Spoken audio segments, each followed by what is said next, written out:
Hello YouTubers, welcome to my little one-man shop here building all kinds of things. But I've got a new little addition to my workshop that I built. I built a lot of entrance gates. And I have one here. Normally they're sitting over here on the workbench and they get 200-300 pounds, and it's pretty hard for this old fart to be slugging them around, flipping them over, grinding and welding and cleaning. So here's what I've done.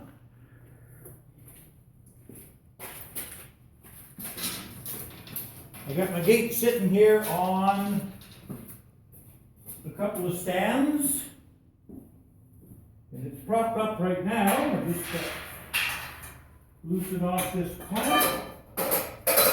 Now I can rotate my gate 90 degrees this way, 90 degrees this way, get on all four sides to do everything here at the right height. The stands are adjustable for height some, but this is seems to be a good height. This particular gate is 5 foot in the middle and 4 foot on the outsides. But now it makes life so much easier.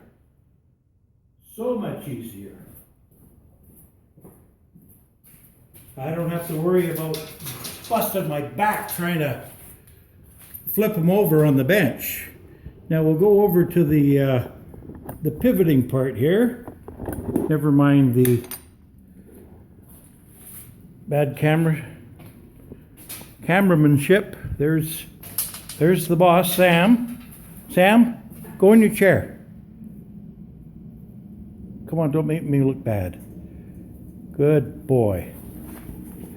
Okay, so what I did here was I've got some 2 3/8 Schedule 40 pipe. Put it on the stand here. Cross piece. I'm going to put wheels on it yet. It's adjustable here, just to loosen off the bolt here, slide it up and down. And I took myself some kind of a fitting that I had. It was a ring with this collar on it, threaded with a 1-inch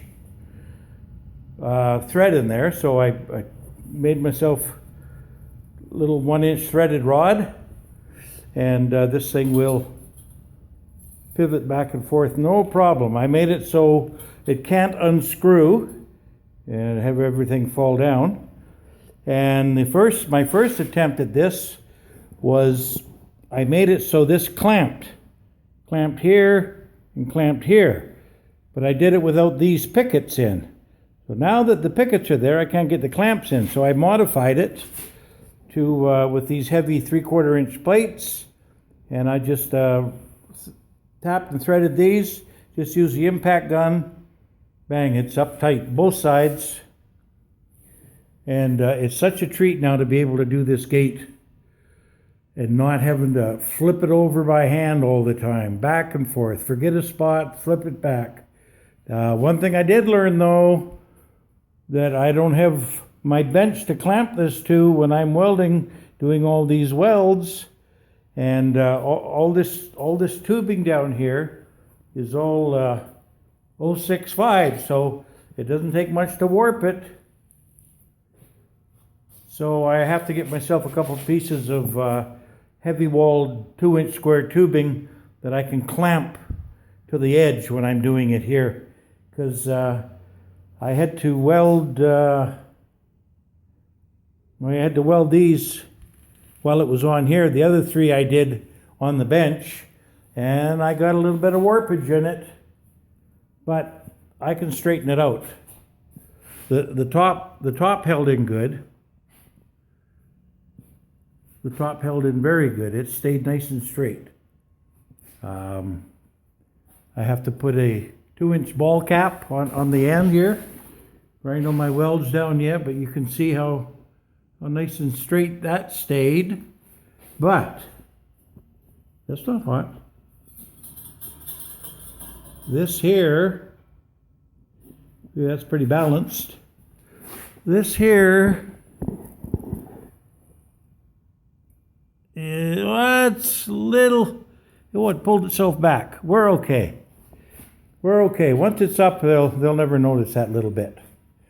I just have to put the rails on the other side of the pickets here and here, weld them all in, clean it all up, and I'm going to paint it. Nice black. I'll show you when it's done and in place.